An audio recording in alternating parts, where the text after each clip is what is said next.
Hello friends, welcome again to my YouTube channel Chimaj E-Gyan Hut. Today we are present with new topic continuous and comprehensive evaluation system. ਜਿਵੇਂ ਕਿ ਅਸੀਂ ਜਾਣਦੇ ਹਾਂ ਕਿ traditional evaluation system ਜੋ ਕਿ teacher centric ਸੀਗਾ ਉਹਦੇ ਬਾਰੇ ਵਿੱਚ ਜਿਹੜਾ ਸਟੂਡੈਂਟ ਕਮਿਊਨਿਟੀ ਦੇ ਬਲੇਮ ਹਮੇਸ਼ਾ ਹੀ ਰਹੇ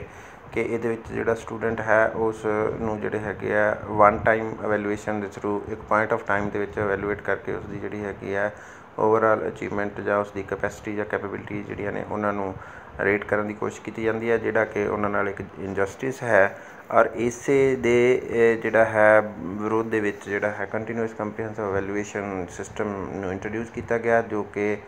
3 ਟਰਮ ਜਿਹੜੀ ਹੈ ਕੰਟੀਨਿਊਸ ਕੰਪਰੀਹੈਂਸਿਵ ਐਂਡ evaluation ਦਾ ਜਿਹੜਾ ਕੰਬੀਨੇਸ਼ਨ ਹੈ। ਅਸੀਂ ਸਭ ਤੋਂ ਪਹਿਲਾਂ ਇਹ ਜਾਣਨ ਦੀ ਕੋਸ਼ਿਸ਼ ਕਰਾਂਗੇ ਕੰਟੀਨਿਊਸ ਤੋਂ ਕੀ ਕੰਟੀਨਿਊਸ ਤੋਂ ਭਾਵ ਉਸ ਲਗਾਤਾਰਤਾ ਤੋਂ ਹੈ ਜਿਸ ਦੇ ਵਿੱਚ ਅਸੀਂ ਜਿਹੜੀ evaluation ਹੈ ਉਸ ਨੂੰ ਇੱਕ ਪੁਆਇੰਟ ਆਫ ਟਾਈਮ 'ਤੇ ਨਾ ਕਰਦੇ ਹੋਏ ਸਗੋਂ ਸੈਸ਼ਨ ਦੇ ਸ਼ੁਰੂ ਤੋਂ ਲੈ ਕੇ ਐਂਡ ਤੱਕ ਥਰੂ ਆਊਟ ਦਾ ਈਅਰ ਕੰਟੀਨਿਊ ਜਿਹੜਾ ਹੈ ਜਾਰੀ ਰੱਖਦੇ ਹਾਂ। ਜਦੋਂ ਕਿ ਜਿਹੜਾ ਕੰਪਰੀਹੈਂਸਿਵ ਵਰਡ ਹੈ ਉਸ ਦੇ ਵਿੱਚ ਅਸੀਂ ਜਿਹੜਾ ਹੈ ਇਸ ਦੀ ਰੇਡੀਅਸ ਦੀ ਗੱਲ ਕਰਦੇ ਹਾਂ, ਭਾਵ ਇਹ ਹਿਊਮਨ ਜਾਂ ਸਟੂਡੈਂਟ ਜਿਹੜਾ ਹੈ ਉਸ ਦੀ ਪਰਸਨੈਲਿਟੀ ਦੀ ਹਰ ਡੋਮੇਨ ਨੂੰ ਜਿਹੜਾ ਹੈ ਕਵਰ ਕਰਦਾ ਹੈ ਅਤੇ ਇਸ ਵਿੱਚ ਅਸੀਂ ਮੁੱਖ ਰੂਪ ਵਿੱਚ ਜਿਹੜਾ ਹੈ ਹਿਊਮਨ ਡਿਵੈਲਪਮੈਂਟ ਜਾਂ ਮੈਚਿਓਰਿਟੀ ਪ੍ਰੋਸੈਸ ਦੇ 2 ਕੰਪੋਨੈਂਟਸ ਜਿਹੜੇ ਹੈਗੇ ਆ, ਇੱਕ ਗਰੋਥ ਅਤੇ ਦੂਸਰਾ ਡਿਵੈਲਪਮੈਂਟ, ਉਹਨਾਂ ਨੂੰ ਕੰਸੀਡਰ ਕਰਦੇ ਹਾਂ। ਜਦੋਂ ਕਿ evaluation ਦੀ ਗੱਲ ਕਰੀਏ ਤਾਂ ਇਸ ਦੇ ਵਿੱਚ ਅਸੀਂ ਇਹ ਕਹਿਣ ਦੀ ਕੋਸ਼ਿਸ਼ ਕਰਦੇ ਹਾਂ ਕਿ ਇਹ ਸਕੋਲਾਸਟਿਕ ਹੀ ਨਾ ਹੋ ਕੇ ਕੋ-ਸਕੋਲਾਸਟਿਕ ਜਿਹੜੇ ਡੋਮੇਨਸ ਨੇ ਉਹਨਾਂ ਨੂੰ ਵੀ ਕੰਸੀਡਰ ਕਰਦਾ ਹੈ। ਇਸੇ ਕਾਰਨ ਅਸੀਂ ਇਸ ਨੂੰ ਜਿਹੜਾ ਹੈ ਜ਼ਿਆਦਾ ਰਿਲਾਇਬਲ ਅਤੇ ਜ਼ਿਆਦਾ ਆਬਜੈਕਟਿਵ ਜਿਹੜੀ ਹੈ evaluation ਸਿਸਟਮ ਮੰਨਦੇ ਹਾਂ। ਫਰੈਂਡਸ, ਹੁਣ ਅਸੀਂ ਇਹਨਾਂ ਟਰਮਸ ਨੂੰ ਡਿਟੇਲ ਵਿੱਚ ਜਿਹੜਾ ਹੈ ਜਾਣਨ ਦੀ ਕੋਸ਼ਿਸ਼ ਕਰਾਂਗੇ। ਸਭ ਤੋਂ ਪਹਿਲਾਂ ਅਸੀਂ ਜਾਣਨ ਦੀ ਕੋਸ਼ਿਸ਼ ਕਰਦੇ ਹਾਂ ਕਿ ਕੰਟੀਨਿਊਸ ਤੋਂ ਕੀ ਭਾਵ ਹੈ। ਜਿਵੇਂ ਕਿ ਅਸੀਂ ਦੇਖ ਰਹੇ ਹਾਂ ਕੰਟੀਨਿਊਸ ਤੋਂ ਭਾਵ ਉਸ ਅਸੈਸਮੈਂਟ ਪ੍ਰੋਸੈਸ ਤੋਂ ਹੈ ਜਿਸ ਵਿੱਚ ਅਸੀਂ ਸਟੂਡੈਂਟ ਨੂੰ ਥਰੂ ਆਊਟ ਦਾ ਈਅਰ ਜਿਹੜਾ ਹੈ ਅਸੈਸ ਕਰਦੇ ਹਾਂ ਅਤੇ ਇਹ ਅਸੈਸਮੈਂਟ ਜਿਹੜਾ ਪ੍ਰੋਸੈਸ ਹੈ ਇਹ ਉਸਦੇ ਸੈਸ਼ਨ ਦੇ ਸ਼ੁਰੂ ਹੋਣ ਤੋਂ ਲੈ ਕੇ ਸੈਸ਼ਨ ਦੇ ਟਰਮ ਐਂਡ ਤੱਕ ਜਿਹੜਾ ਹੈ ਚੱਲਦਾ ਹੈ। ਇਸ ਦੇ ਵਿੱਚ ਅਸੀਂ ਸਟੂਡੈਂਟ ਦੀਆਂ ਫਾਰਮਲ ਅਤੇ ਇਨਫੋਰਮਲ ਜਿਹੜੀਆਂ ਨੇ ਆਬਜ਼ਰਵੇਸ਼ਨ ਉਹਨਾਂ ਨੂੰ ਧਿਆਨ ਵਿੱਚ ਰੱਖਦੇ ਹਾਂ। ਕੰਪਰੀਹੈਂਸਿਵ ਤੋਂ ਭਾਵ ਅਸੈਸਮੈਂਟ ਦੇ ਅਜਿਹੇ ਪ੍ਰੋਸੈਸ ਤੋਂ ਹੈ ਜੋ ਸਟੂਡੈਂਟ ਦੀ ਓਵਰਆਲ ਡਿਵੈਲਪਮੈਂਟ ਜਿਹੜੀ ਹੈ ਆਫ ਪਰਸਨੈਲਿਟੀ ਉਸ ਨੂੰ ਅੰਡਰ ਕੰਸੀਡਰ ਕਰਦਾ ਹੈ, ਜਿਸ ਵਿੱਚ ਅਸੀਂ ਉਸਦੀ physical, mental, emotional, social, ethical and cultural development ਜਿਹੜੀ ਹੈ ਉਸ ਨੂੰ ਕੰਸੀਡਰ ਕਰਦੇ ਹਾਂ। ਔਰ ਇਹ ਅਜਿਹੀ ਅਸੈਸਮੈਂਟ ਜਿਹੜੀ ਹੈ ਉਹ 2 ਪੈਰਾਮੀਟਰਸ ਦੇ ਉੱਪਰ ਬੱਚੇ ਨੂੰ ਜਿਹੜਾ ਹੈ evaluate ਕਰਦੀ ਹੈ, ਜਿਹਦੇ ਵਿੱਚ ਪਹਿਲਾ ਅਸੀਂ ਆਖਦੇ ਹਨ ਗਰੋਥ ਜੋ ਕਿ ਡਿਗਰੀ ਆਫ ਮੈਚਿਓਰਿਟੀ ਨਾਲ ਸੰਬੰਧਿਤ ਹੈ ਅਤੇ ਦੂਸਰੇ ਨੂੰ ਅਸੀਂ ਡਿਵੈਲਪਮੈਂਟ ਆਖਦੇ ਹਾਂ ਜਿਹੜਾ ਕਿ ਜ਼ਿਆਦਾ ਵਾਈਡਰ ਜ਼ਿਆਦਾ ਕੰਪਰੀਹੈਂਸਿਵ ਕੰਸੈਪਟ ਹੈ, ਜਿਸ ਵਿੱਚ ਅਸੀਂ degree of knowledge attainment, capacity of holding abstract and efficiency of task ਇਸ ਨੂੰ ਜਿਹੜਾ ਹੈ ਕੰਸੀਡਰ ਕਰਦੇ ਹਾਂ। ਹੁਣ ਅਸੀਂ ਇਹ ਜਾਣਨ ਦੀ ਕੋਸ਼ਿਸ਼ ਕਰਾਂਗੇ ਕਿ ਜਿਹੜਾ ਹੈ ਕੰਪਰੀਹੈਂਸਿਵ ਦੇ ਵਿਚਲੀ ਜਿਹੜੀ ਟਰਮ ਗਰੋਥ ਹੈ ਉਸ ਤੋਂ ਕੀ ਭਾਵ ਹੈ। ਸਟੂਡੈਂਟ ਗਰੋਥ ਜਿਹੜੀ ਹੈ ਇਹ ਇੱਕ ਅਜਿਹੀ ਕੁਆਂਟੀਟੇਟਿਵ ਟਰਮ ਹੈ ਜਿਹੜੀ ਕਿ ਸਟੂਡੈਂਟ ਦੇ ਫਿਜ਼ੀਕਲ ਡੋਮੇਨ ਵਿੱਚ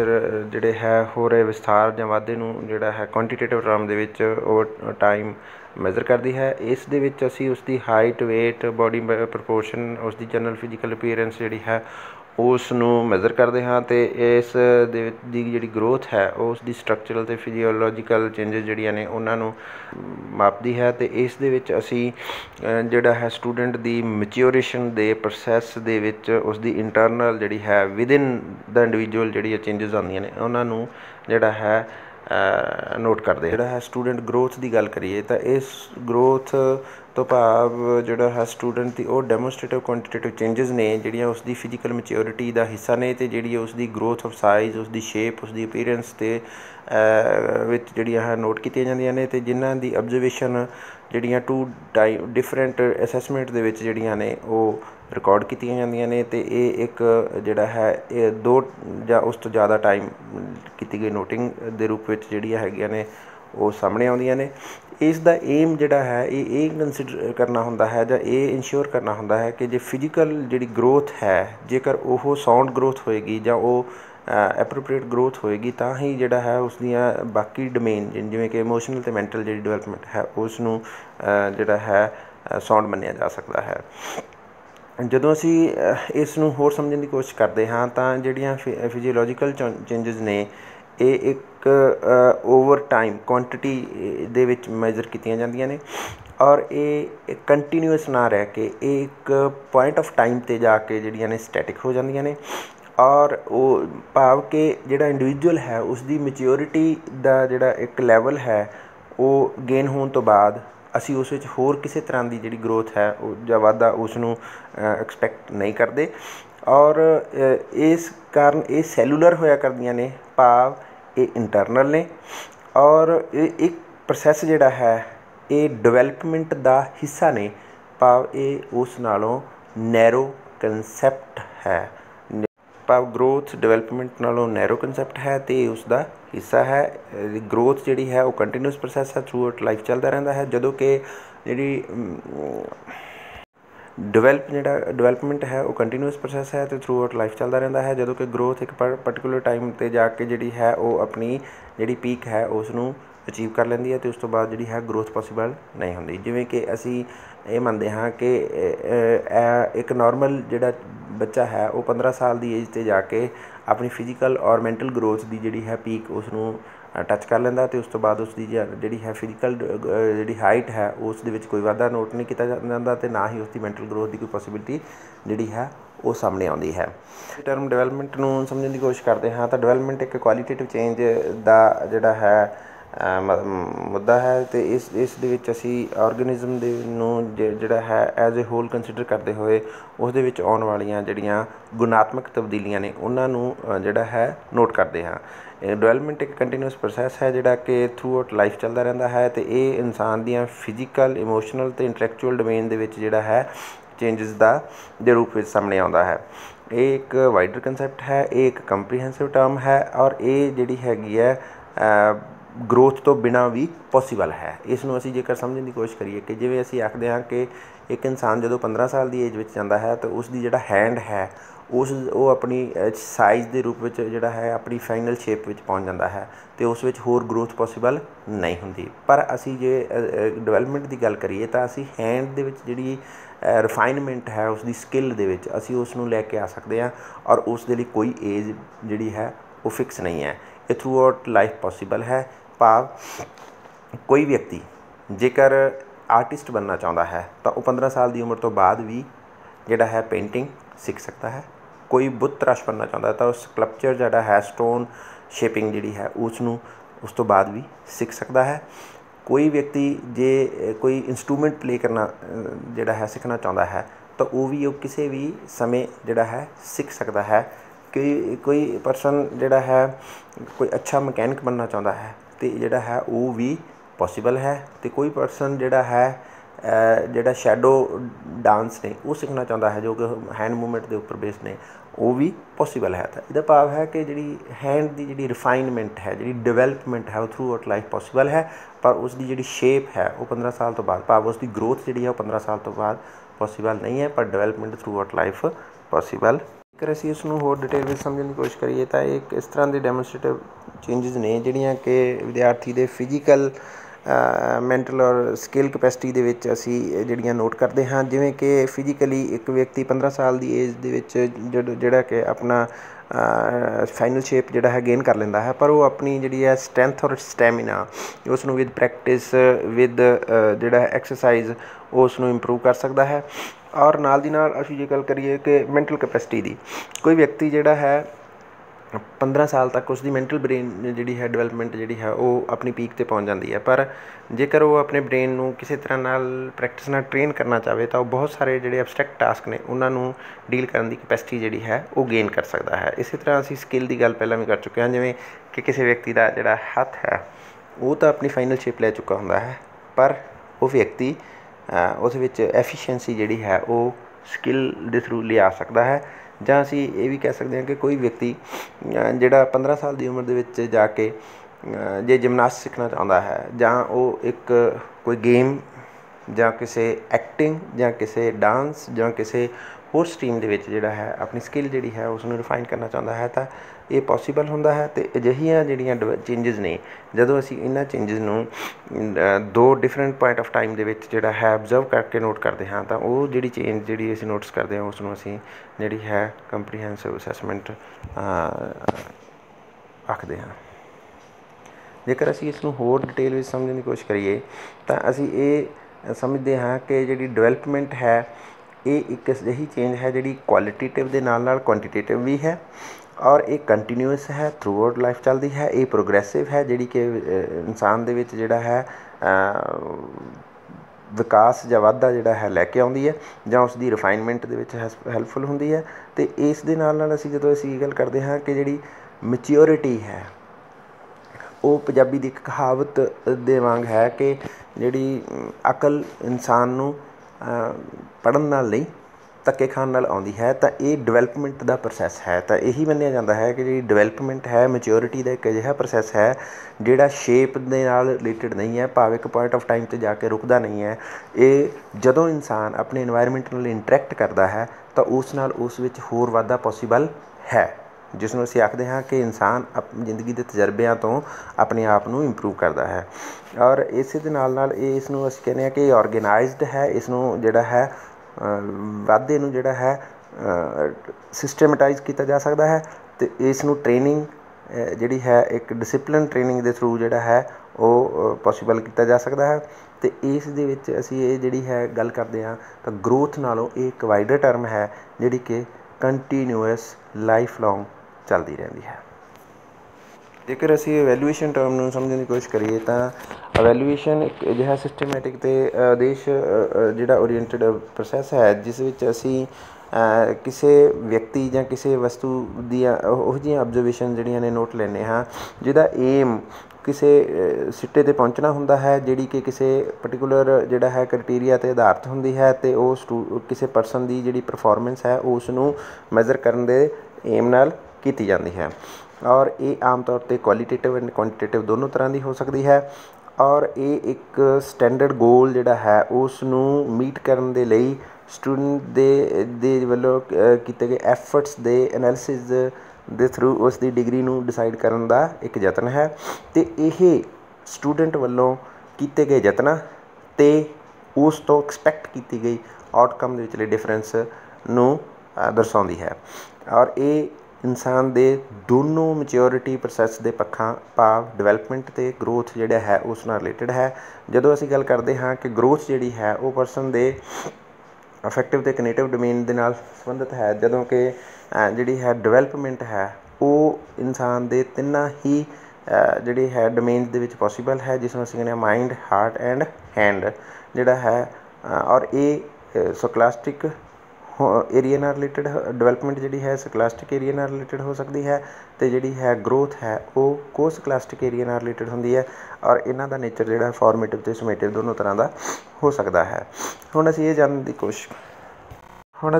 की कोशिश करांगे कि स्कोलास्टिक टर्म तो की भाव है। स्कोलास्टिक टर्म उन्हां जिहड़े पक्षां नाल संबंधित है जिहड़े कि व्यक्ति दे बुद्धि अते जिहड़ा है ब्रेन उन्हां नाल संबंधित हुंदे हन। ते स्कोलास्टिक एस्पैक्ट्स दे विच असीं उन्हां करिकुलम एरिया नूं जां उन्हां सबजैक्ट स्पैसिफिक एरिया नूं जिहड़ा है इनकलूड करदे हां जिस दी विच असीं स्टूडेंट दे करिकुलम रिलेटिड जिहड़े टास्क ने जिन्हां विच on content assignment project and practical उन्हां नाल रिलेटिड जिहड़े एरियाज ने उन्हां नूं इनकलूड करदे हां। इस विच असीं दो जिहड़े हैगे आ एरिया इसनूं असीं दो एरिया विच जिहड़ा है डिवाइड कीता है। पहले एरिया विच असीं करिकुलम रिलेटिड सबजैक्ट्स भाव जिहड़े कोर सबजैक्ट्स ने मैथमैटिक्स इंग्लिश उन्हां नूं शामिल करते हाँ। तो दूसरे एरिया विच असीं जिहड़े हैगे आ रिलेटिड सबजैक्ट्स जिन्हां नूं असीं सप्लीमेंट सबजैक्ट्स आखदे हां जिन्हां विच वर्क एक्सपीरियंस है आर्ट एजुकेशन है और फिजिकल एजुकेशन है उन्हां नूं शामिल करते हैं। जदों असीं कुल स्कोलास्टिक एरिया की गल करते हैं ये अजिहे एस्पैक्ट्स हैं जिहड़े हैंड और हार्ट नाल रिलेटिड हैं, भाव ये इंसान दे स्किल अते उसदे इमोशनस दे नाल जुड़े हुए हुंदे हैं। इन्हां विच जिहड़ा पहला पक्ष है उसनूं इसनूं असीं चार पक्षां विच वंडदे हां जिन्हां विच पहला पक्ष जिसनूं असीं लाइफ स्किल्स आखदे हां। लाइफ स्किल दे विच असीं तीन एरिया नूं कंसीडर करदे हां। पहले विच असीं सोशल एटिकेट्स की गल करदे हां, दूसरे विच असीं थिंकिंग प्रोसैस की गल करदे हां, तीसरे विच असीं इमोशनल डोमेन नूं जिहड़ा है शामिल करदे हां। दूसरे पक्ष विच असीं जिहड़ा है एटीट्यूड एंड वैल्यूज़ जिहड़े है उन्हां नूं शामिल करदे हां। ते तीसरी जिहड़ी पक्ष है उस विच असीं एक्टिविटीज़ जिन्हां विच असीं साइंटिफिक स्किल्स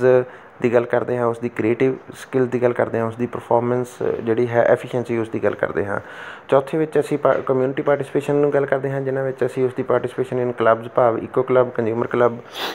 NSS और जिहड़ा है होर जिहड़े कम्यूनिटी क्लब्स ने उन्हां विच उसकी पार्टिसिपेशन नूं शामिल करते हैं। ਤਾਂ ਐਵੈਲੂਏਸ਼ਨ ਦੇ ਇਸ ਸਿਸਟਮ ਵਿੱਚ ਅਸੀਂ ਇਸ ਨੂੰ ਜਿਹੜਾ ਹੈ ਦੋ ਟਰਮ ਵਿੱਚ ਡਿਵਾਈਡ ਕਰਦੇ ਹਾਂ, ਫਸਟ ਟਰਮ ਔਰ ਸੈਕੰਡ ਟਰਮ। ਔਰ ਇਸ ਵਿੱਚ ਜਿਹੜੀਆਂ ਹਨ ਫੋਰਮੇਟਿਵ ਅਸੈਸਮੈਂਟ ਜਿਹੜੀਆਂ ਨੇ ਉਹਨਾਂ ਦੇ 4 ਪਾਰਟ ਔਰ ਜਿਹੜੇ ਹੈ 2 ਪਾਰਟ ਜਿਹੜੀਆਂ ਨੇ ਸਮੇਟਿਵ ਅਸੈਸਮੈਂਟ ਦੇ ਸ਼ਾਮਿਲ ਕੀਤੇ ਜਾਂਦੇ ਹਨ, ਅਤੇ ਜਿਨ੍ਹਾਂ ਦੀ ਜਿਹੜੀ ਹੈ ਸ਼ੇਅਰ ਹੈ ਉਹ 40-60 ਦੇ ਰੂਪ ਵਿੱਚ ਜਿਵੇਂ ਕਿ ਸਲਾਈਡ ਵਿੱਚ ਦਿਖਾਇਆ ਗਿਆ ਹੈ ਇਸ ਢੰਗ ਨਾਲ ਸ਼ਾਮਿਲ ਕੀਤਾ ਜਾਂਦਾ ਹੈ। ਭਾਵ ਹਰੇਕ ਟਰਮ ਦੇ ਵਿੱਚ ਅਸੀਂ 2 ਫੋਰਮੇਟਿਵ ਅਸੈਸਮੈਂਟ ਔਰ ਇੱਕ ਜਿਹੜੀ ਹੈ ਸਮੇਟਿਵ ਅਸੈਸਮੈਂਟ ਜਿਹੜੀ ਹੈ ਉਹ ਕਰਦੇ ਹਾਂ। ਅਤੇ ਜੇਕਰ ਅਸੀਂ ਹੁਣ ਇਸ ਸਾਰੇ ਦੀ ਡੈਫੀਨੇਸ਼ਨ ਨੂੰ ਸਮਝਣ ਦੀ ਕੋਸ਼ਿਸ਼ ਕਰੀਏ ਤਾਂ ਡੇਵ ਇਹ ਆਖਦੇ ਹਨ ਕਿ the term continuous emphasise that evaluation is a continuous process rather than an event built into the total teaching learning process and spread over the entire span of academic session। ਭਾਵ ਕੰਟੀਨਿਊਅਸ ਟਰਮ ਇੱਕ ਅਜਿਹੀ term ਹੈ ਜੋ ਐਵੈਲੂਏਸ਼ਨ ਦੇ process ਨੂੰ ਲਗਾਤਾਰਤਾ ਪ੍ਰਦਾਨ ਕਰਦੀ ਹੈ, ਨਾ ਕਿ ਇੱਕ ਪਰਟੀਕੂਲਰ ਈਵੈਂਟ ਦੇ ਰੂਪ ਵਿੱਚ ਜਿਹੜਾ ਹੈ ਇਸ ਨੂੰ ਸ਼ਾਮਿਲ ਕਰਦੀ ਹੋਵੇ। ਇਸ ਦੇ ਨਾਲ ਨਾਲ ਇਹ ਸਾਰੇ ਟੀਚਿੰਗ ਲਰਨਿੰਗ ਪ੍ਰੋਸੈਸ ਨੂੰ ਜਿਹੜਾ ਹੈ ਕਵਰ ਕਰਦੀ ਹੈ, ਅਤੇ ਇਹ ਪੂਰੇ ਅਕੈਡਮਿਕ ਸੈਸ਼ਨ ਦੇ ਸਪੈਨ ਦੇ ਵਿੱਚ ਜਿਹੜੀ ਹੈ ਸਪਰੈਡ ਓਵਰ ਕੀਤੀ ਹੋਈ ਹੁੰਦੀ ਹੈ। ਦੂਸਰੀ ਟਰਮ ਬਾਰੇ ਗੱਲ ਕਰਦੇ ਹੋਏ ਡੇਵ ਆਖਦੇ ਹਨ ਕਿ the second term comprehensive mean that it cover the both identified aspects of the student maturity that is growth and development। ਭਾਵ ਇਹ ਵਿਦਿਆਰਥੀ ਦੇ ਜਿਹੜੀ ਪਰਿਪੱਕਤਾ ਦੇ ਵਿਕਾਸ ਅਤੇ ਜਿਹੜਾ ਹੈ ਵਾਧੇ ਦੇ ਨਾਲ ਸੰਬੰਧਿਤ ਉਹ ਪੱਖ ਹਨ ਜਿਨ੍ਹਾਂ ਨੂੰ ਅਸੀਂ ਜਿਹੜਾ ਹੈ ਸਟੂਡੈਂਟ ਦੀ ਓਵਰਆਲ ਡਿਵੈਲਪਮੈਂਟ ਰਿਲੇਟ ਕਰਕੇ ਦੇਖਦੇ ਹਾਂ। ਜਦੋਂ ਕਿ ਐਵੈਲੂਏਸ਼ਨ ਸਕੀਮ ਦੇ ਬਾਰੇ ਵਿੱਚ ਉਹ ਆਖਦੇ ਹਨ ਕਿ the evaluation scheme attempt to cover the both scholastic as well as the co scholastic aspects of the student growth and development. ਤਾਂ ਇਸ ਤਰ੍ਹਾਂ ਨਾਲ ਉਹ comprehensive and continuous and evaluation ਨੂੰ ਡਿਫਾਈਨ ਕਰਦੇ ਹਨ। ਜੇਕਰ ਅਸੀਂ ਇਸ ਨੂੰ ਕਨਕਲੂਡ ਕਰਦੇ ਹਾਂ ਤਾਂ ਅਸੀਂ ਇਸ ਸਿੱਟੇ 'ਤੇ ਪਹੁੰਚਦੇ ਹਾਂ ਕਿ ਕੰਟੀਨਿਊਅਸ ਐਂਡ ਕੰਪਰੀਹੈਂਸਿਵ ਐਵੈਲੂਏਸ਼ਨ ਇੱਕ ਅਜਿਹਾ ਜਿਹੜਾ ਹੈ ਟੈਕਨੀਕ ਆਫ ਅਸੈਸਮੈਂਟ ਹੈ ਜਿਸ ਦੇ ਵਿੱਚ ਅਸੀਂ ਜਿਹੜਾ ਹੈ ਸਕੂਲ ਬੇਸਡ ਅਸੈਸਮੈਂਟ ਦੇ ਵਿੱਚ ਸਟੂਡੈਂਟ ਦੀ ਜਿਹੜੀ ਹੈ ਟੀਚਿੰਗ ਲਰਨਿੰਗ ਪ੍ਰੋਸੈਸ ਦੇ ਵਿੱਚ ਉਸ ਦੀ maturity the growth and development related all aspects ਨੂੰ ਕਵਰ ਕਰਦੇ ਹੋਏ ਥਰੂ ਆਊਟ ਦਾ ਸੈਸ਼ਨ ਉਸ ਨੂੰ ਕੰਟੀਨਿਊਅਸ ਓਬਜ਼ਰਵ ਕਰਦੇ ਹੋਏ ਰੀਡਿੰਗਸ ਜਿਹੜੀਆਂ ਨੇ ਉਹ ਨੋਟ ਕਰਦੇ ਹਾਂ, ਅਤੇ ਉਸ ਦੀ ਜਿਹੜੀ ਹੈ ਡਿਗਰੀ ਆਫ ਬਿਹੇਵੀਅਰ ਆਊਟਕਮਸ ਉਸ ਦੇ ਰੂਪ ਵਿੱਚ ਉਸ ਨੂੰ ਇੰਟਰਪ੍ਰੈਟ ਕਰਦੇ ਹਾਂ। ਅਸੀਂ ਇਹ ਜਾਣਨ ਦੀ ਕੋਸ਼ਿਸ਼ ਕਰਾਂਗੇ ਕਿ ਸਾਨੂੰ ਕੰਟੀਨਿਊਅਸ ਐਂਡ ਕੰਪਰੀਹੈਂਸਿਵ ਐਵੈਲੂਏਸ਼ਨ ਜਿਹੜਾ ਹੈ ਟੈਕਨੀਕ ਇਸ ਨੂੰ ਅਡੋਪਟ ਕਰਨ ਦੀ ਜ਼ਰੂਰਤ ਕਿਉਂ ਪਈ। ਕਿਉਂਕਿ ਇਹ ਜੋ ਟਰਡੀਸ਼ਨਲ ਐਵੈਲੂਏਸ਼ਨ ਸਿਸਟਮ ਸੀ ਉਸ ਨੂੰ ਜਿਹੜਾ ਹੈ ਰਿਪਲੇਸ ਕਰਦੀ ਹੈ, ਕਿਉਂਕਿ ਟਰਡੀਸ਼ਨਲ ਐਵੈਲੂਏਸ਼ਨ ਸਿਸਟਮ ਜਿਹੜਾ ਸੀਗਾ ਉਹ ਸਿਰਫ ਅਤੇ ਸਿਰਫ ਜਿਹੜਾ ਹੈ ਸਟੂਡੈਂਟ ਦੇ ਸਕੋਲਾਸਟਿਕ ਜਿਹੜਾ ਹੈ ਲਰਨਿੰਗ ਏਰੀਆ ਉਸ ਨਾਲ ਰਿਲੇਟਡ ਅਬਜ਼ਰਵੇਸ਼ਨ ਜਿਹੜੀਆਂ ਸੀਗੀਆਂ ਉਹਨਾਂ ਨੂੰ ਹੀ ਕੰਸੀਡਰ ਕਰਦੇ ਹੋਏ ਸਟੂਡੈਂਟ ਦੀ ਐਬਿਲਿਟੀ ਔਰ ਕੈਪੇਬਿਲਿਟੀ ਜਿਹੜੀ ਹੈ ਉਸ ਨੂੰ ਰੇਟ ਕਰਦਾ ਸੀ, ਜੋ ਕਿ ਉਸ ਨਾਲ ਇੱਕ ਜਸਟਿਸ ਨਹੀਂ ਸੀ। ਕਿਉਂਕਿ ਕਿਸੇ ਵੀ ਬੱਚੇ ਦੀ ਸਿਰਫ ਇਹ ਵਨ ਟਾਈਮ ਜਿਹੜੀ ਹੈ ਅਬਜ਼ਰਵੇਸ਼ਨ ਉਸ ਦੀ ਜਿਹੜੀ ਐਬਿਲਿਟੀ ਨਾਲ ਪ੍ਰੋਪਰ ਜਸਟਿਸ ਨਹੀਂ ਕਰਦਾ ਸੀ, ਔਰ ਇਸ ਲਈ ਹਮੇਸ਼ਾ ਹੀ ਸਟੂਡੈਂਟ ਕਮਿਊਨਿਟੀ ਇਸ ਬਾਰੇ ਬਲੇਮ ਕਰਦੀ ਰਹੀ ਕਿ ਜਿਹੜਾ ਹੈ ਇਹ ਐਵੈਲੂਏਸ਼ਨ ਸਿਸਟਮ ਜਿਹੜਾ ਹੈ ਇਹ ਰਿਲਾਇਬਲ ਨਹੀਂ ਹੈ। ਤਾਂ ਉਸ ਦੀ ਰਿਪਲੇਸਮੈਂਟ ਦੇ ਰੂਪ ਵਿੱਚ ਜਿਹੜਾ ਹੈ ਸਾਨੂੰ ਕੰਟੀਨਿਊਅਸ ਕੰਪਰੀਹੈਂਸਿਵ ਐਵੈਲੂਏਸ਼ਨ ਸਿਸਟਮ ਨੂੰ ਅਡੋਪਟ ਕਰਨਾ ਪਿਆ। ਜਦੋਂ ਅਸੀਂ ਇਸ ਨੂੰ ਇਹ ਦੇਖਦੇ ਹਾਂ ਕਿ ਜਿਹੜਾ ਟਰਡੀਸ਼ਨਲ ਐਵੈਲੂਏਸ਼ਨ ਸਿਸਟਮ ਸੀ ਉਸ ਦੇ ਵਿੱਚ ਜਿਹੜਾ ਹੈ ਸਿਰਫ ਜਿਹੜੀਆਂ ਫੋਰਮੇਟਿਵ ਅਸੈਸਮੈਂਟ ਜਿਹੜੀ ਟੈਕਨੀਕ ਸੀਗੀ ਉਸੇ ਨੂੰ ਹੀ ਅਡੋਪਟ ਕੀਤਾ ਜਾਂਦਾ ਸੀ, ਜਿਸ ਕਾਰਨ ਬਹੁਤ ਸਾਰੇ ਪੱਖ ਜਿਹੜੇ ਵਿਦਿਆਰਥੀ ਦੇ ਉਹ ਜਿਹੜੇ ਹੈਗੇ ਇਗਨੋਰ ਹੋ ਜਾਂਦੇ ਸਨ। ਪਰ ਜਦੋਂ ਅਸੀਂ ਕੰਟੀਨਿਊਅਸ ਕੰਪਰੀਹੈਂਸਿਵ ਐਵੈਲੂਏਸ਼ਨ ਸਿਸਟਮ ਦੀ ਗੱਲ ਕਰਦੇ ਹਾਂ ਇਹ ਸਕੋਲਾਸਟਿਕ ਦੇ ਨਾਲ ਕੋ ਸਕੋਲਾਸਟਿਕ ਏਰੀਆ ਨੂੰ ਵੀ ਕੰਸੀਡਰ ਕਰਦਾ ਹੈ, ਅਤੇ ਇਸ ਦੇ ਨਾਲ ਨਾਲ ਇਹ ਫੋਰਮੇਟਿਵ ਸਮੇਟਿਵ ਅਪਰੋਚ ਜਿਹੜੀਆਂ ਨੇ ਉਹਨਾਂ ਨੂੰ ਵੀ ਅਡੋਪਟ ਕਰਦਾ ਹੈ। ਟਰਡੀਸ਼ਨਲ ਐਵੈਲੂਏਸ਼ਨ ਸਿਸਟਮ ਜਿਹੜਾ ਸੀਗਾ ਉਹ ਬੱਚੇ ਨੂੰ ਫੇਲ ਜਾਂ ਪਾਸ ਦੀ ਕੈਟਾਗਰੀ ਵਿੱਚ ਹੀ ਜਿਹੜਾ ਹੈ ਕੈਟਾਗਰਾਈਜ਼ ਕਰਦਾ ਸੀ, ਜਿਸ ਕਾਰਨ ਬਹੁਤ ਵੱਡੀ ਫਰਸਟ੍ਰੇਸ਼ਨ ਅਤੇ ਹਿਊਮਿਲੇਸ਼ਨ ਜਿਹੜੀ ਸੀ ਉਹ ਬੱਚੇ ਨੂੰ ਫੇਸ ਕਰਨੀ ਪੈਂਦੀ ਸੀ। ਜਦੋਂ ਕਿ ਕੰਟੀਨਿਊਅਸ ਕੰਪਰੀਹੈਂਸਿਵ ਐਵੈਲੂਏਸ਼ਨ ਸਿਸਟਮ ਜਿਹੜਾ ਹੈ ਇਹ ਬੱਚੇ ਨੂੰ ਫੇਲ ਜਾਂ ਪਾਸ ਦਾ ਟੈਗ ਲਗਾਉਣ ਦੀ ਬਜਾਏ ਇਹ ਉਸ ਨੂੰ ਗ੍ਰੇਡ ਜਿਹੜਾ ਹੈ ਅਸਾਈਨ ਕਰਦਾ ਹੈ, ਅਤੇ ਨਾਲ ਦੀ ਨਾਲ ਉਹ ਜਿਹੜਾ ਹੈ E1 ਅਤੇ E2 ਗ੍ਰੇਡ ਜਿਹੜੇ ਨੇ ਉਹਨਾਂ ਨੂੰ ਇੰਪਰੂਵ ਕਰਨ ਦੀ ਨੰਬਰ ਆਫ ਓਪਰਚੁਨਿਟੀ ਪ੍ਰੋਵਾਈਡ ਕਰਦਾ ਹੈ, ਅਤੇ ਕਿਸੇ ਤਰ੍ਹਾਂ ਨਾਲ ਵੀ ਬੱਚੇ ਨੂੰ ਜਿਹੜਾ ਹੈ ਕਿਸੇ ਤਰ੍ਹਾਂ ਨਾਲ ਵੀ ਕੋਈ ਫਰਸਟ੍ਰੇਸ਼ਨ ਜਾਂ ਹਿਊਮਿਲੇਸ਼ਨ ਜਿਹੜੀ ਹੈ ਉਹ ਫੇਸ ਨਹੀਂ ਕਰਨੀ ਪੈਂਦੀ। ਇਸੇ ਕਾਰਨ ਜਿਹੜਾ ਹੈ ਇਹ ਇਸ ਨੂੰ ਰਿਪਲੇਸਮੈਂਟ ਦੇ ਤੌਰ 'ਤੇ ਅਡੋਪਟ ਕੀਤਾ। ਇਸੇ ਜ਼ਰੂਰਤ ਦੇ ਵਿੱਚੋਂ ਹੀ ਜਿਹੜਾ ਹੈ ਕੰਟੀਨਿਊਅਸ ਕੰਪਰੀਹੈਂਸਿਵ ਐਵੈਲੂਏਸ਼ਨ ਦੇ ਉਦੇਸ਼ ਜਿਹੜੇ ਹਨ ਉੱਭਰ ਕੇ ਸਾਹਮਣੇ ਆਉਂਦੇ ਹਨ। ਪਹਿਲਾ ਇਹ ਸੀ ਕਿ ਟ੍ਰੈਡੀਸ਼ਨਲ ਵੈਲਿਊਏਸ਼ਨ ਸਿਸਟਮ ਜਿਹੜਾ ਸੀਗਾ ਉਹ ਬੱਚੇ ਨੂੰ ਬਹੁਤ ਜ਼ਿਆਦਾ ਸਟ੍ਰੈਸਫੁਲ ਰੱਖਦਾ ਸੀ ਅਤੇ ਬਹੁਤ ਜ਼ਿਆਦਾ ਫਰਸਟ੍ਰੇਸ਼ਨ ਦਿੰਦਾ ਸੀ, ਜਿਸ ਕਾਰਨ ਕਿ ਸਟੂਡੈਂਟਸ ਦੇ ਵਿੱਚ ਬਹੁਤ ਜ਼ਿਆਦਾ ਜਿਹੜੀਆਂ ਸੁਸਾਈਡਲ ਟੈਂਡੈਂਸੀਜ਼ ਜਿਹੜੀਆਂ ਨੇ ਉਹ ਨੋਟ ਕੀਤੀਆਂ ਗਈਆਂ। ਅਤੇ ਜਿਹੜਾ ਨਿਊ ਰਿਪਲੇਸ ਕੀਤਾ ਗਿਆ ਸਿਸਟਮ ਕੰਟੀਨਿਊਸ ਕੰਪ੍ਰੀਹੈਂਸਿਵ ਵੈਲਿਊਏਸ਼ਨ ਹੈ, ਇਸ ਦਾ ਪਹਿਲਾ ਜਿਹੜਾ ਆਬਜੈਕਟਿਵ ਸੀਗਾ ਉਹ ਇਸ ਸਟਰੈਸ ਨੂੰ ਘੱਟ ਕਰਨਾ ਔਰ ਇਸ ਐਗਜ਼ਾਇਟੀ ਨੂੰ ਜਿਹੜਾ ਹੈ ਖ਼ਤਮ ਕਰਨਾ ਸੀ, ਤਾਂ ਕਿ ਜਿਹੜਾ ਹੈ ਬੱਚਾ ਜਿਹੜਾ ਹੈ ਉਹ ਥੋੜ੍ਹਾ ਰਿਲੈਕਸ ਫੀਲ ਕਰੇ ਔਰ ਉਹ ਕਿਸੇ ਤਰ੍ਹਾਂ ਦੀ ਟੈਨਸ਼ਨ ਤੋਂ ਫਰੀ ਹੋ ਕੇ, ਕਿਸੇ ਤਰ੍ਹਾਂ ਦੇ ਡਰ ਤੋਂ ਫਰੀ ਹੋ ਕੇ ਜਿਹੜਾ ਟੀਚਿੰਗ ਲਰਨਿੰਗ ਨੂੰ ਇੰਜੋਏ ਕਰੇ। ਅਗਲਾ ਸੀਗਾ ਕਿ ਜਿਹੜਾ ਅਸੀਂ ਇਹ ਵੀ ਦੇਖਣਾ ਚਾਹੁੰਦੇ ਸੀ ਕਿ ਕਈ ਵਾਰ ਬੱਚੇ ਜਿਹੜੇ ਹੈਗੇ ਆ ਐਗਜ਼ਾਇਟੀ ਔਰ ਫੀਅਰ ਔਰ ਫਰਸਟ੍ਰੇਸ਼ਨ ਦੇ ਕਾਰਨ ਹੀ ਡਰੋਪ ਆਊਟ ਕਰ ਜਾਂਦੇ ਸੀ ਔਰ ਆਪਣੀ ਜਿਹੜੀ ਹੈ ਪੜ੍ਹਾਈ ਨੂੰ ਜਿਹੜਾ ਕੰਟੀਨਿਊ ਨਹੀਂ ਰੱਖ ਸਕਦੇ ਸੀ। ਪਰ ਜਿਹੜਾ ਹੈ ਕੰਟੀਨਿਊਸ ਕੰਪ੍ਰੀਹੈਂਸਿਵ ਵੈਲਿਊਏਸ਼ਨ ਨੇ ਜਿਹੜਾ ਹੈ ਫੇਲ ਪਾਸ ਦੇ ਦਰ ਤੋਂ ਨੂੰ ਖਤਮ ਕਰਕੇ ਜਿਹੜਾ ਹੈ ਡਰੋਪ ਆਊਟ ਰੇਟ ਨੂੰ ਘੱਟ ਕਰਨ ਦੇ ਵਿੱਚ ਦਾ ਉਦੇਸ਼ ਜਿਹੜਾ ਹੈ ਦਿੱਤਾ ਗਿਆ। ਇਸ ਦੇ ਨਾਲ ਅਸੀਂ ਇਹ ਵੀ ਦੇਖਦੇ ਕਿ ਸਟੂਡੈਂਟ ਜਿਹੜਾ ਹੈ ਉਹ ਫਿਜ਼ੀਕਲੀ, ਮੈਂਟਲੀ ਔਰ ਇਮੋਸ਼ਨਲੀ ਅਸੀਂ ਉਸ ਦੀ ਬੈਲੈਂਸ ਗਰੋਥ ਜਿਹੜੀ ਹੈ ਉਸ ਨੂੰ ਇਗਨੋਰ ਕਰ ਰਹੇ ਸੀ ਟ੍ਰੈਡੀਸ਼ਨਲ ਵੈਲਿਊਏਸ਼ਨ ਸਿਸਟਮ ਦੇ ਵਿੱਚ, ਜਦੋਂ ਕਿ CC ਦਾ ਜਿਹੜਾ ਮੁੱਖ ਏਮ ਜਿਹੜਾ ਹੈ ਉਹ ਇਹ ਰੱਖਿਆ ਗਿਆ ਕਿ ਬੱਚੇ ਦੀ ਜਿਹੜੀ ਹੈ ਬੈਲੈਂਸ ਡਿਵੈਲਪਮੈਂਟ ਜਿਹੜੀ ਹੈ ਉਸ ਨੂੰ ਇੰਸ਼ੋਰ ਕਰਦੇ ਹੋਏ ਉਹਦੀ ਫਿਜ਼ੀਕਲ ਫਿਟਨੈਸ, ਉਹਦੀ ਮੈਂਟਲ ਅਲਰਟਨੈਸ ਅਤੇ ਉਸ ਦੀ ਇਮੋਸ਼ਨਲ ਬੈਲੈਂਸ ਜਿਹੜੀ ਹੈ ਉਸ ਨੂੰ ਵੀ ਇਕੁਅਲ ਵੇਟੇਜ ਦਿੱਤਾ ਜਾਵੇ। ਇਸ ਦੇ ਨਾਲ ਅਸੀਂ ਇਹਦੇ ਵਿੱਚ ਬੱਚੇ ਦੀ ਪਰਸਨੈਲਿਟੀ ਡਿਵੈਲਪਮੈਂਟ, ਉਸ ਦੀ ਇੰਟਰਸਟ, ਉਸ ਦੀ ਹੌਬੀਜ਼ ਜਿਹੜੀਆਂ ਨੇ ਉਹਨਾਂ ਨੂੰ ਡਿਵੈਲਪ ਕਰਨ ਦੇ ਇੱਦਾਂ ਜਿਹੜਾ ਹੈ ਏਮ ਹੈ ਉਹ ਵੀ ਜਿਹੜਾ ਹੈ ਇਸ ਦਾ ਪਾਰਟ ਬਣਾਇਆ। ਨਾਲ ਅਸੀਂ ਇਹ ਦੇਖਦੇ ਹਾਂ ਕਿ ਇਸ ਵਿੱਚ ਜਿਹੜਾ ਹੈ ਸਟੂਡੈਂਟ ਜਾਂ ਟੀਚਰ ਜਿਹੜਾ ਹੈ ਔਰ ਪੇਰੈਂਟਸ, ਇਹ ਸਾਰੇ ਬੱਚੇ ਦੀ ਅਬਿਲਿਟੀ ਦੇ ਅਕੋਰਡਿੰਗ ਜਿਹੜੀਆਂ ਨੇ ਇੱਕ ਇਨਫੋਰਮਡ ਬਹੁਤ ਹੀ ਵਾਈਡ ਜਿਹੜੀਆਂ ਚੋਇਸਿਸ ਜਿਹੜੀਆਂ ਨੇ ਉਸ ਦੀ ਹਾਇਰ ਕਲਾਸਿਸ ਦੇ ਕਰਿਕੂਲਮ ਸਿਲੈਕਸ਼ਨ ਔਰ ਸਟਰੀਮ ਸਿਲੈਕਸ਼ਨ ਦੇ ਵਾਸਤੇ ਫਰੇਮ ਕਰ ਸਕਦੇ ਹਨ। ਔਰ ਇਸ ਦਾ ਇੱਕ ਏਮ ਇਹ ਵੀ ਰਿਹਾ ਕਿ ਅਸੀਂ ਬੱਚੇ ਨੂੰ ਇੱਕ ਜਿਹੜਾ ਹੈ ਫਰੈਂਡਲੀ ਇਨਵਾਇਰਮੈਂਟ ਜਿਹੜਾ ਹੈ ਟੀਚਿੰਗ ਲਰਨਿੰਗ ਦੇ ਵਿੱਚ ਜਿਹੜਾ ਹੈ ਉਹ ਪ੍ਰੋਵਾਈਡ ਕਰਵਾ ਸਕੀਏ। ਔਰ ਇਸ ਦੇ ਨਾਲ ਅਸੀਂ ਬੱਚੇ ਨੂੰ ਲਾਈਫ ਸਕਿੱਲਸ